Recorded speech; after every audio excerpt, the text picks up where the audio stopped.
Una cruz sobre el Gólgota. Para los romanos marca el fin trágico de un alterador del orden.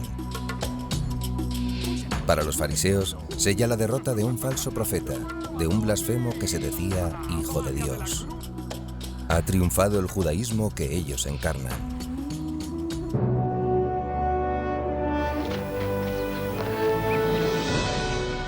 Inesperadamente, 3 días después, la situación da un vuelco.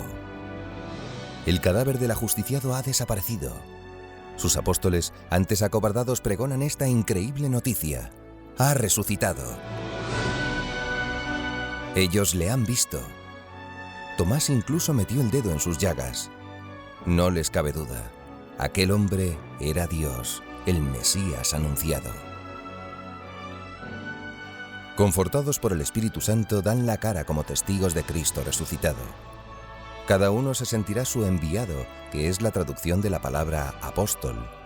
Enviados para cumplir su mandato. Id al mundo entero y predicad el Evangelio a toda criatura.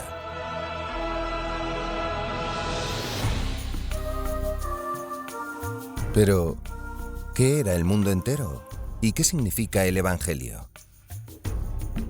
Evangelio quiere decir buena noticia, el mensaje de salvación que ellos habían oído de labios del Maestro. ¿Y el mundo? De él poco sabían aquellos pescadores de Galilea, pero se lanzaron a su conquista. ¿Convertir el mundo pagano a la religión de un crucificado? Una locura, sí. A menos que aquel nazareno fuera todopoderoso. Curiosamente, nunca las condiciones fueron más favorables a la propagación de su mensaje. Casi todo el orbe conocido, el mundo grecolatino, estaba unificado bajo una misma superpotencia. Y en ella reinaba la Pax Romana. 30 legiones de hierro la protegían. Las vías de expansión del cristianismo han sido las mismas vías comerciales y del ejército. Encontramos cristianos allá donde hay militares y donde hay comerciantes que proceden de Roma, por ejemplo. Las comunicaciones en aquel colosal imperio eran óptimas. Por tierra, las calzadas romanas enlazaban las regiones más recónditas. Sólidamente construidos, sus puentes y acueductos subsisten hasta nuestros días. Por mar, el Mediterráneo era conocido como Mare Nostrum. Consideraban el mar Mediterráneo como un camino, era una gran autopista. Y entonces los navegantes, que partiendo de los puertos de Tiro, Sidón, marineros, pasajeros, comerciantes, iban difundiendo el mensaje cristiano por los distintos puertos donde llegaban. Otra ventaja fue la unidad de lenguas.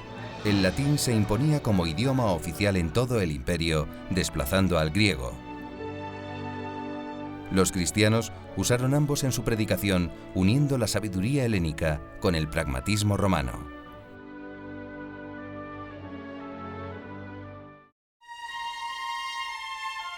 La primera evangelización fue una gesta impregnada del heroísmo y la santidad de los 12 apóstoles. Su fe vibrante y una especial acción del Espíritu Santo arranca las primeras conversiones. Cerca de 3.000 son bautizados tras el primer sermón de Pedro. Pronto, el número de conversos por la predicación de los 12 es ya de 5.000 hombres. En el templo de Jerusalén y en las casas privadas anuncian a Cristo Jesús. De día en día crece el número de discípulos. Entre ellos hay incluso algunos sacerdotes de la antigua ley. No hay que olvidar que el número de judíos que se hicieron cristianos fue enorme en el primer momento. Estamos hablando de muchos miles es decir, prácticamente el judaísmo se dividió en 2. También los no judíos empiezan a convertirse ya en esa época. El mismo Pedro bautiza al centurión Cornelio en Cesarea. Eso produjo estupor, pues era un incircunciso, un romano. En Antioquía, numerosos griegos abrazan la nueva fe. Allí es donde los discípulos comenzaron a llamarse cristianos. San Pablo, el apóstol de los gentiles, bautiza a personas de toda raza en sus famosos viajes por el Mediterráneo. La nueva religión no discrimina, era universal desde el inicio. Pero convertir el imperio no iba a resultar fácil. Ya se lo predijo Jesús a sus discípulos. Si me han perseguido a mí, también a vosotros os perseguirán. Y en efecto, ellos mismos padecieron ya las primeras persecuciones. No las instigaron los romanos, sino las autoridades judías. Hasta el año 63-64, el Imperio Romano, las autoridades romanas, no vieron nada contra los cristianos. Era un problema ajeno. Cuando llevan a San Pablo ante Acilio Glabrio en Corinto, Acilio Glabrio es el hermano de Séneca, no lo olvidemos, es muy importante, y le acusan de que no, mire usted, no me vengan ustedes con cuentos, yo de esto no tengo nada, absolutamente nada que ver. Es una cuestión suya, interna. En este momento, San Pablo vuelve a Roma y nadie le juzga. Es puesto en libertad. El Sanedrín no había logrado silenciar a los apóstoles. Tratará, pues, de eliminarlos. Casi todos los apóstoles sufrirán martirio. El primero fue Santiago el Mayor, ejecutado por Herodes en el año 42. Le seguirá Santiago el Menor, primer obispo de Jerusalén. Felipe corrió la misma suerte en Asia Menor. Andrés, hermano de San Pedro, fue crucificado en Grecia. De Bartolomé algunas tradiciones afirman que debió morir en Armenia. Mateo derramó su sangre seguramente en Persia. Allí, como en Egipto y Mesopotamia, predicaron Simón el Celotes y Tadeo, también mártires. En la India, la tradición afirma que evangelizó y recibió martirio Santo Tomás. Esa misma corona obtuvieron San Matías en Etiopía y Bernabé, compañero de San Pablo, en la isla de Chipre, su patria. El evangelista Lucas es venerado igualmente como mártir. La primera persecución imperial quedó escrita con letras de sangre en los anales de Roma. Fue obra de un monstruo o loco que se creía artista, Nerón. Mandó asesinar a su propia madre, por lo que no era de extrañar que el pueblo le creyera instigador del incendio que asoló Roma en el año 64. Para protegerse, desvió las sospechas hacia los cristianos, con trágicas consecuencias. 2 apóstoles son apresados, Pedro y Pablo. Según la tradición, ambos fueron arrojados a la cárcel mamertina. Esta se conserva aún bajo la iglesia de San Giuseppe de Falegnami. En esta cripta hay una columna a la que fue encadenado San Pedro. Y esta es la fuente de la que brotó milagrosamente el agua con la que fueron bautizados sus guardianes y otros 47 compañeros. Así lo narran las actas martiriales de los santos Proceso y Martiniano. La tumba de San Pedro no se descubrió hasta mediados del siglo XX en los fundamentos mismos de la grandiosa basílica que lleva su nombre en el Vaticano. ¿Por qué es tan importante Pedro? Porque Jesús no fundó solamente una religión, sino también una iglesia, y Pedro fue la piedra sobre la que se asentaría. Pedro recibió de Cristo las llaves, el primado. Fue el primero de la serie ininterrumpida de papas que gobernaría la Iglesia hasta hoy. Pedro fue crucificado, a San Pablo lo degollaron. Su sepulcro se reencontró en el año 2006 en las obras de restauración de la Basílica de San Pablo extramuros. Los cristianos en Roma debían ser numerosos ya antes del incendio de la urbe. El cristianismo ha llegado a Roma muy probablemente en los primeros días después de Pentecostés, una vez que vuelven desde Jerusalén los primeros cristianos convertidos en aquellos bautismos masivos. Esa comunidad o iglesia local de Roma no la fundó San Pablo, pero tenía allí muchos conocidos. En la carta que les dirige, hacia el año 56, menciona 27 nombres. Eran conversos del judaísmo y gentiles. Cuando llegó allí como cautivo en el año 60, ellos le prestarían ayuda. ¿Ayuda? ¿Pero no era el cristianismo una religión de esclavos, pobres, mujeres y niños?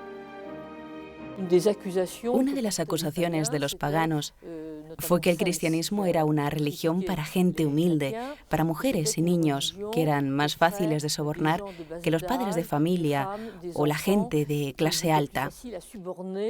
Esto no es del todo cierto, pues desde los primeros siglos en Italia, en Roma, se sabe que había cristianos en familias y círculos próximos al emperador. Consta que algunos cristianos de la primera hora gozaban de una buena posición económica, como Prisca y Aquila, que reciben a muchos en su casa. Pablo, por su parte, vivió 2 años en Roma bajo custodia, pero en una casa particular, donde predicaba el reino de Dios. Conocemos poquísimos datos, pero tenemos, por ejemplo, la historia de matrimonio de cristianos que fabricaban tiendas y que van de un lado para otro, probablemente vendiendo sus productos, pero también expandiendo el mensaje cristiano de un lugar a otro, ¿no?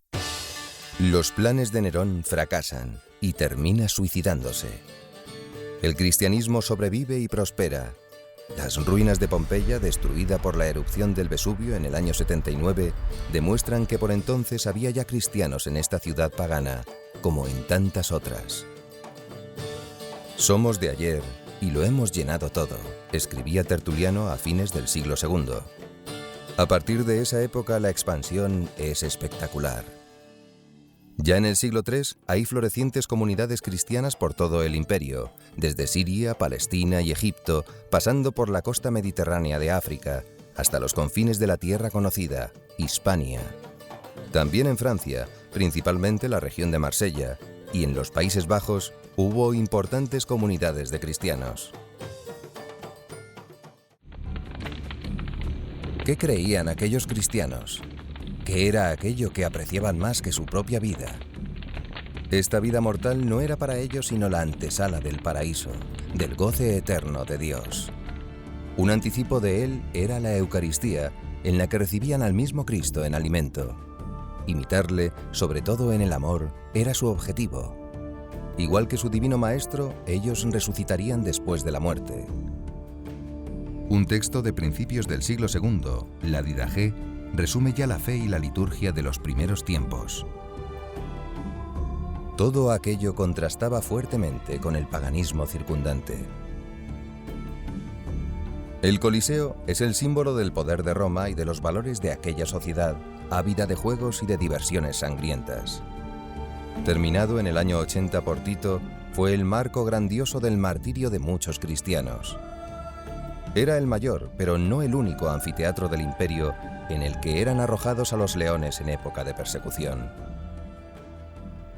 La virulencia y la duración de las persecuciones varió según épocas y regiones. Sembraron un reguero de sangre a lo largo de los 3 primeros siglos, aunque no de una manera continuada.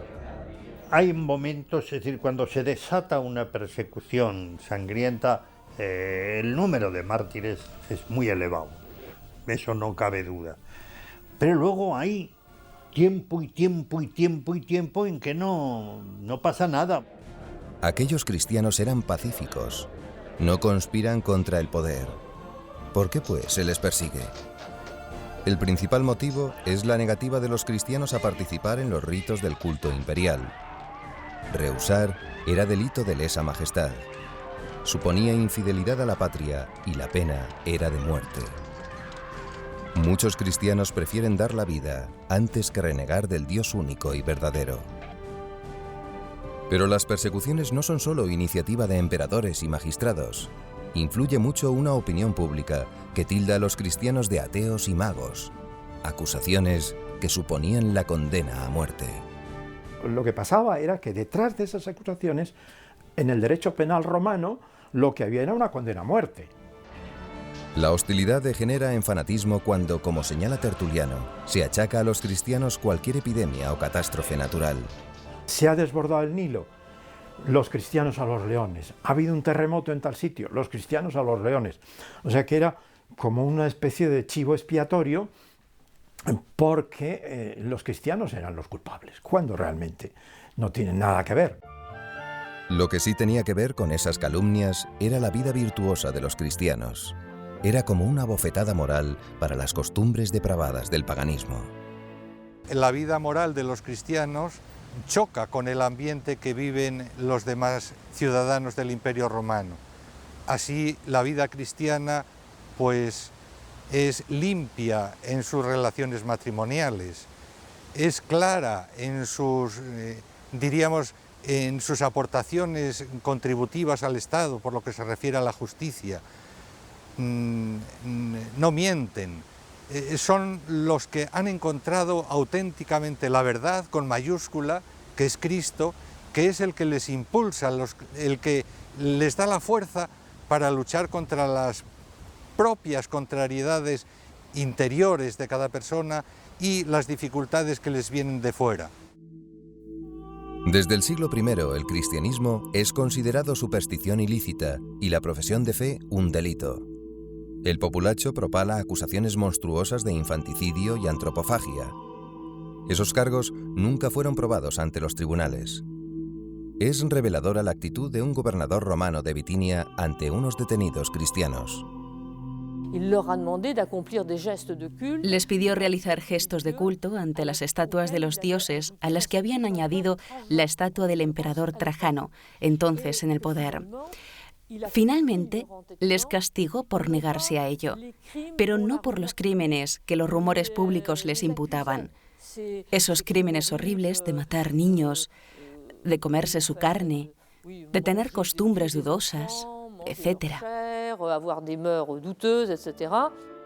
En realidad, los infanticidas eran los romanos, una de cuyas costumbres era tirar al río Tíber los hijos no reconocidos que no habían podido vender como esclavos.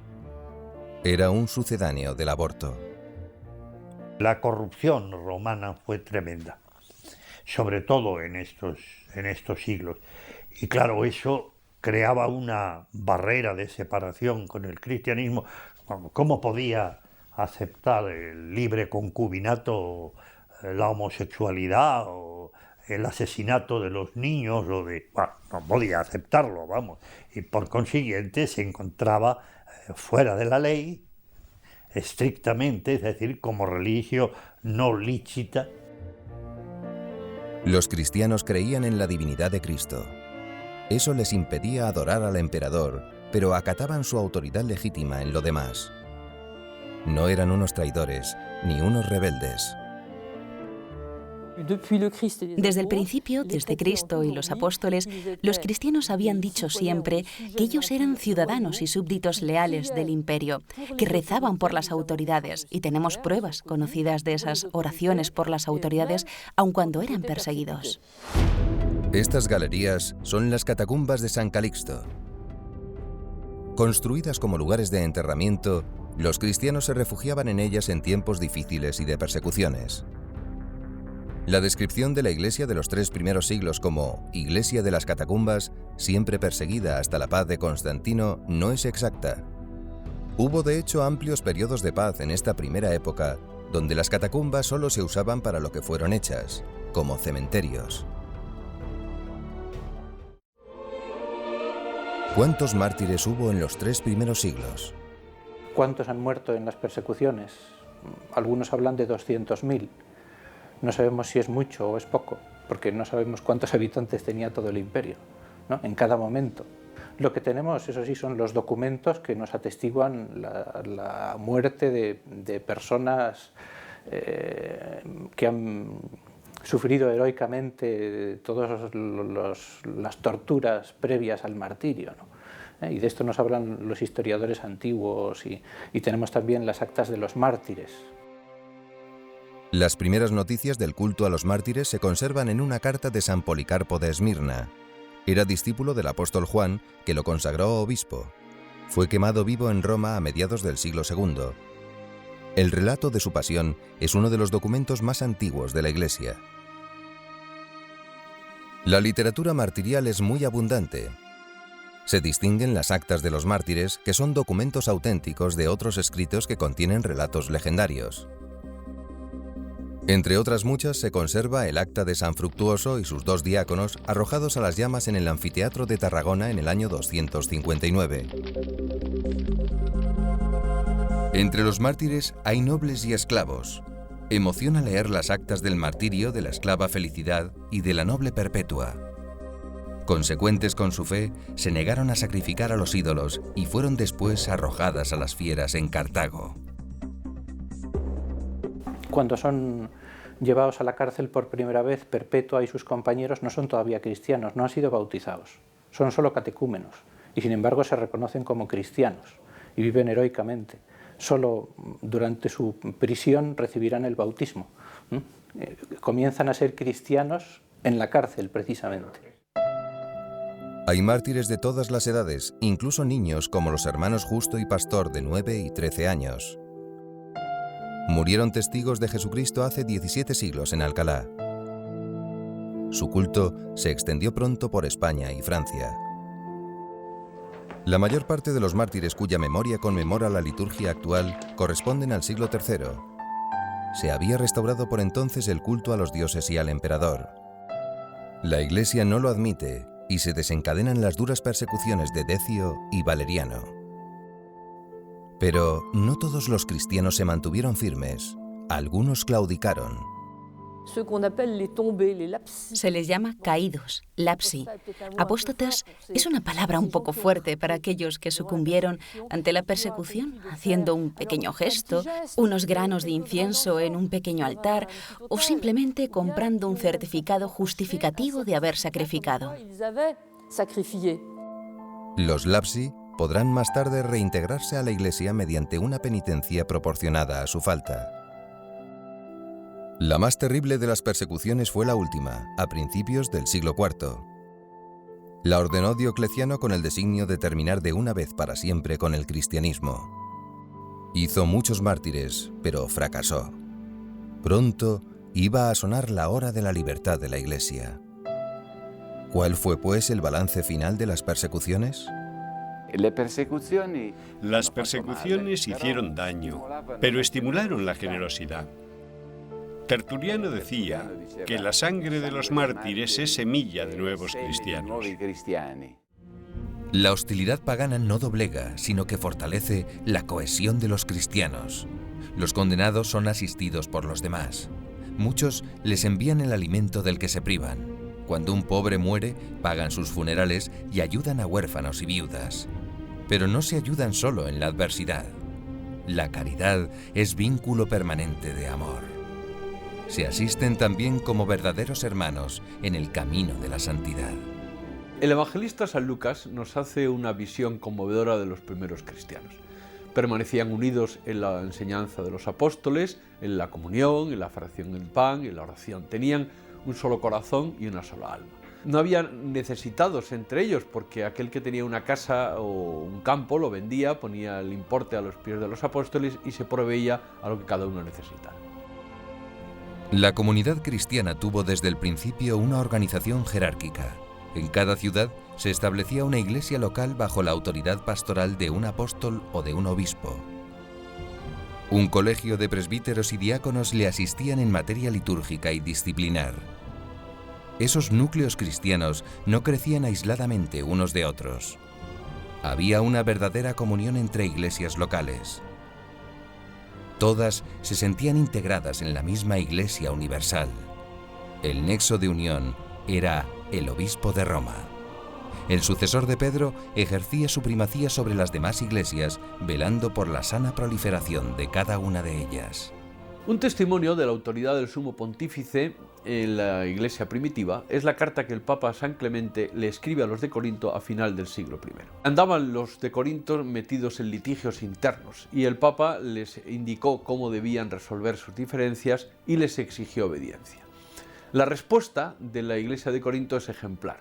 Leyeron la carta repetidas veces, la conservaron con mucho amor y veneración y la fueron transmitiendo de generación en generación y ha llegado hasta nosotros en varias lenguas, en latín, en griego y en siríaco. Los primeros cristianos oían la palabra de Dios de boca de los apóstoles. Estos proclamaban oralmente los hechos y palabras de Jesús desde el día de Pentecostés en que recibieron el Espíritu Santo. La fe se difundía así por el mundo de boca a boca, pero los testigos presenciales de aquellos hechos se extinguían y se hizo necesario fijarlos por escrito. Surge así el Nuevo Testamento, formado por 27 libros. La primitiva Iglesia los recibió como textos sagrados, escritos por inspiración del Espíritu Santo, y los unieron a los del Antiguo Testamento.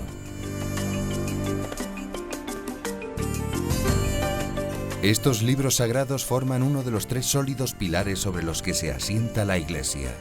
Los otros 2 son la tradición y el magisterio. Unidos estrechamente entre sí, ninguno puede subsistir sin los otros 2. Juntos bajo la acción del Espíritu Santo, contribuyen eficazmente a la santificación del mundo. Solo esta acción sobrenatural podría explicar que la Iglesia haya sobrevivido íntegra e invariable